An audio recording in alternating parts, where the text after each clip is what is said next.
Have you ever walked up to a food truck and had a delicious taco, burger, and then stopped to wonder, can I make a living doing this? If you guys are interested in starting a food truck business, you need to stay tuned for today's inspiring episode.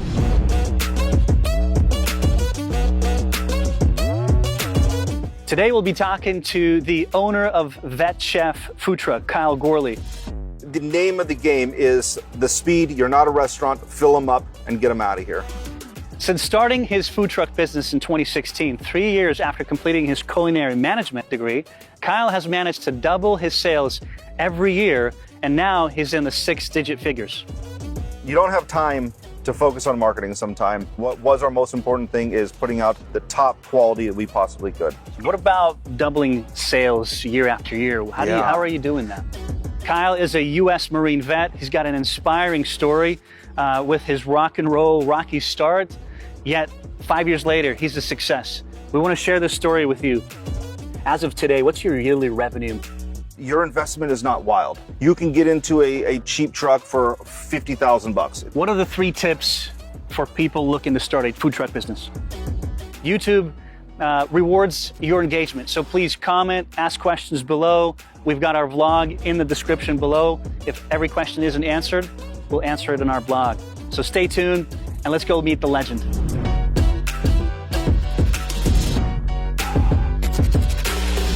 Kyle! Hey, what's up, man? Good to see you. I'm Paul. You too. Paul, nice to meet you. We're ready to ask some questions and All right, let me share come your out. story. Let me come out. Awesome. I'm excited, you guys. It's going to be an awesome episode. The Vet Chef Elite Fusion Food. You've got an incredible story. Tell us about your military experience and how that led you to starting a food truck business. Basically, I was in the Marine Corps for 4 years from 2004 to 2008. Did thankfully only one tour to Ramadi, Iraq. I was Thank you for your service. Oh, thank you. I was one of the fortunate people that only have one tour under my belt, unlike my friends who have 7 or 8. Went to culinary school and knew from my military experience I didn't really want to work for somebody again. So I was like, man, what can I do? I'm not little young, don't really have any experience to open a restaurant. Why not a food truck? Nice. You were just looking for that opportunity where you could be on your own, not work for anyone, and this fit the bill. And, you know, a small startup cost, which is obviously pretty important. We were looking at some of the restaurant numbers. It's like, holy cow, man, how? Like, how could I take that leap? And the nice thing about a food truck is, let's say, you know, you got a restaurant and then they decide to do construction on that road, and next thing you know, you're out of business. And it's not even, I don't care how good your restaurant is, it's not even your fault. So now we just get up and move. Nice. So, I like it. It's like a restaurant on wheels. That's anywhere, anytime. Exactly what it is.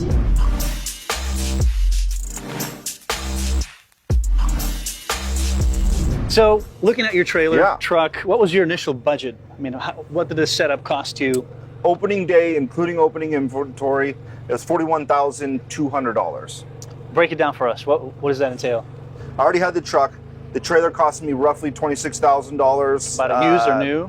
Bought it new, so I had it customly designed for me. Mm-hmm. You know, you're working on speed. You want the fryer where you want the fryer. You want the grill where you want the grill. So you're working down the line and trying not to move. So about $8,000 of equipment, and then, you know, all the permitting and all that stuff. Okay. So yeah.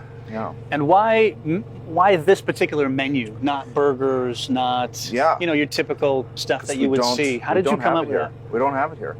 Seattle doesn't have great Mexican food. I mean, honestly, it just doesn't. But how did you come across that? Did you just California, do a market search? No.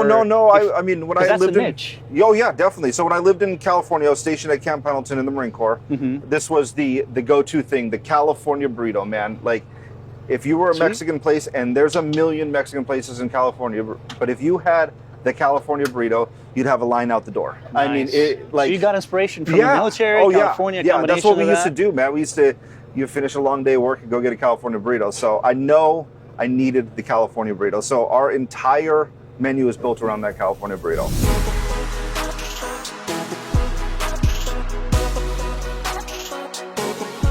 As of today, what's your yearly revenue and profit margins that you try to operate this business at? Okay, so last year, I believe we did like $417,000. Wow, that's a pretty good number. That's a lot of burritos. Are you happy with that? That's Yeah, a lot of yeah. burritos. We keep doing like better that. and better.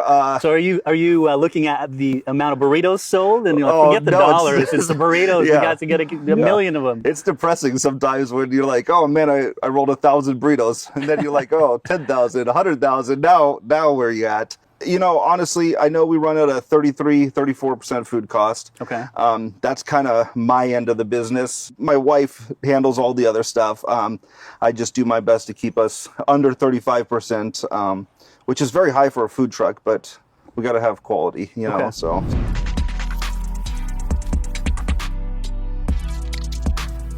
What are the 1 or 2 pitfalls of starting a food truck business? You're not a restaurant.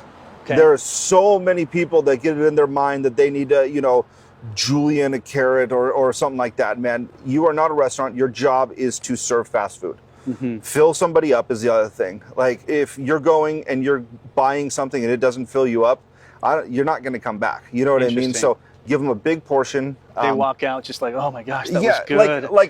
Help me do my car, Kyle, please. I know. We should provide a forklift sometime, but a wheelchair for the. Yeah, no kidding. But I mean, the name of the game is the speed. You're not a restaurant. Fill them up and get them out of here. Gotcha. So they got stuff to do.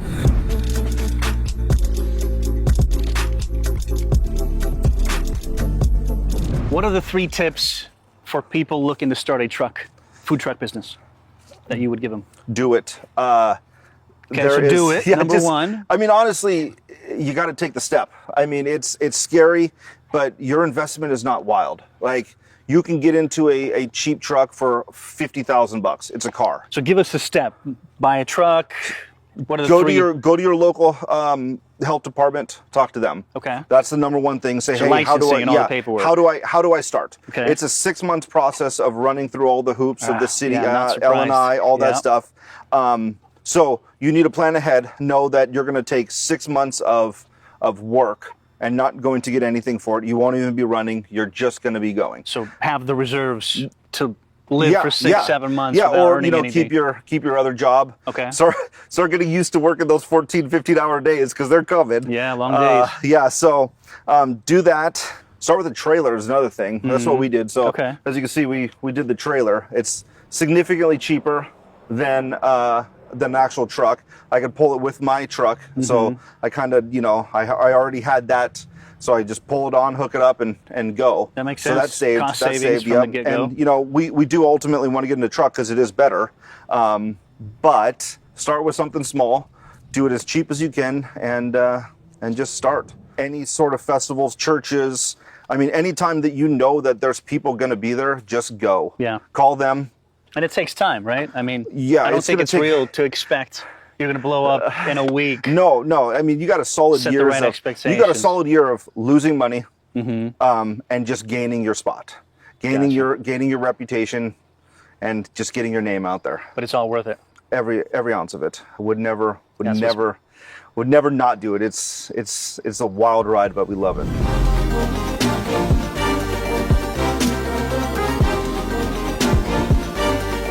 Let's talk about breaking even, right? There's a period in the business where you're probably not paying yourself for a time. So how long did it take you to break even, pay all your employees, and then start getting on top? I would say we were probably pretty close to that year. Well, it took about a year. Yeah, okay. we started with the nightmare. So lock up the food truck, go home, wake up the next morning, the power went out in our food truck, and I had nothing. No. So our very first day, I'm like scrambling. I'm calling everybody I know. Hey, man, I need help prepping, like help. So we go to our commissary, just start throwing stuff together. Next thing we know, we're out and just start opening it up. We're like, oh, this is crazy. Like a roller coaster Yeah, start. and then our generator goes out.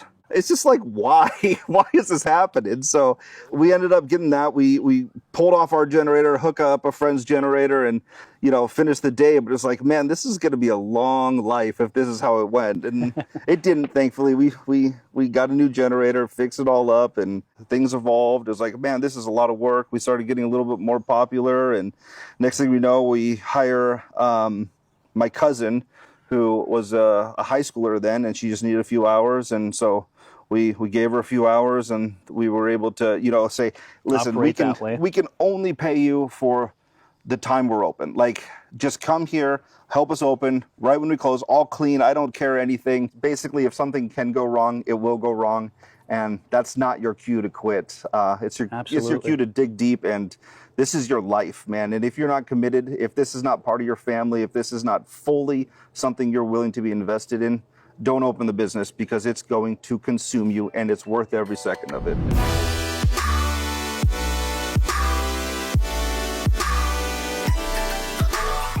What about doubling sales year after year? How are you doing that? I would love to say, sticking with it, building a location, but that really does help. But you also need to move around. So we built a location. We stuck there. We did the nitty gritty for a long time. We took losses. We tried everything. We kept getting our name out. Were you testing out different locations too? Yeah. I mean, we wouldn't say no to anything. Like, if they came, hey man, we got a venue for you to serve. Yes, we'll be there. What time? Okay. And that was the name of the game. Yeah, that was just the name of the game. Yes. Just repetition. Come see the vet chef. Here's the vet chef. Vet chef. And next thing we know, people start calling us that are a little bit bigger. And now we're at Boeing. Now we're doing, some awesome numbers. So yeah, it's all about just getting that name out. Reminds me of the Yes Man. You know that movie? Yeah. Just say yes to everything. I know. See how your life goes. Yeah. But there were times where, you get in there and you lose money. But we just knew vet chef. And next thing we know, plowed through it. Yeah.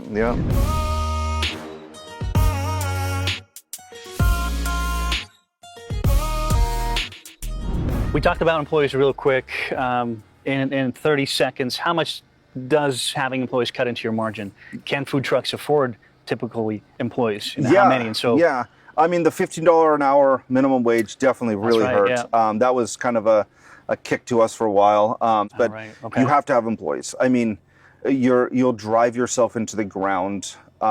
It's a hard job. Mm-hmm. So I would say definitely do what you can. Like I said, when I talked earlier, we would say, show up right here, first serve time. I came, I had everything ready. They showed up, they took orders.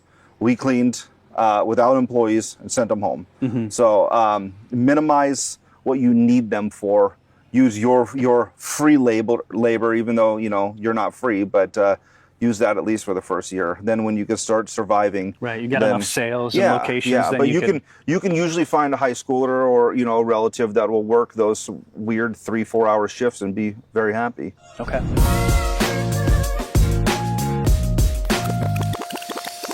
If you would wind it down to one thing, what's the most successful key factor in launching a successful truck food business? Ooh, being dependable.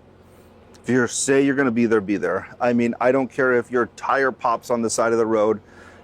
You better have AAA and make it to where you're going to be. And you better be on the horn saying, listen, guys, I might be 5 minutes late, but I'm going to serve food there, and they start talking, you know what I mean? I mean, it's profoundly simple. I get this. We've interviewed many businesses. I know. And the most key factors you hear is like, to be there on time, to be dependable. I mean, to me, it's like, that's pretty simple, but most people fail is just on that. We popped 5 tires last year, and every single time we popped a tire, we were within like 3 miles from Les Schwab, able to fix it, got to the thing, still opened up on time. Wow.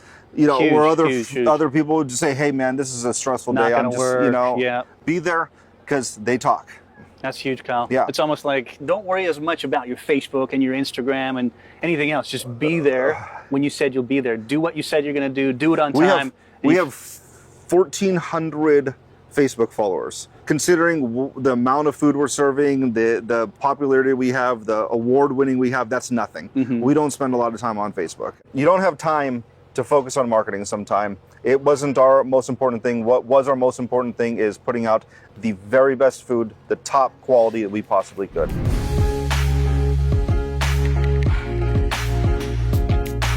When we opened up, we had primarily Mexican food type stuff. We did a pollo con crema. We did, it's been so long now. We did Argentinian tacos. We did like chimichurri steaks and all that stuff. Mm-hmm. And next thing we know, we're doing Philly burritos, burger burritos. I mean, it's the burger a Cubano burrito. Have you guys heard of a burger burrito? essentially eating a delicious burger in a burrito. I mean, yeah, that was all my employee too. The Army vet, he came up with it. I was like, man, I don't want to eat a burrito with ketchup. So it took me like 2 months to even try the burrito. And as soon as I took a bite, I was like, all right, man, put it on the menu. And I want to ask you guys, Mike, I mean, did you guys like it? I know it was really good, right? Nick behind the camera. Look, he's licking, he's drooling, thinking, I need another one.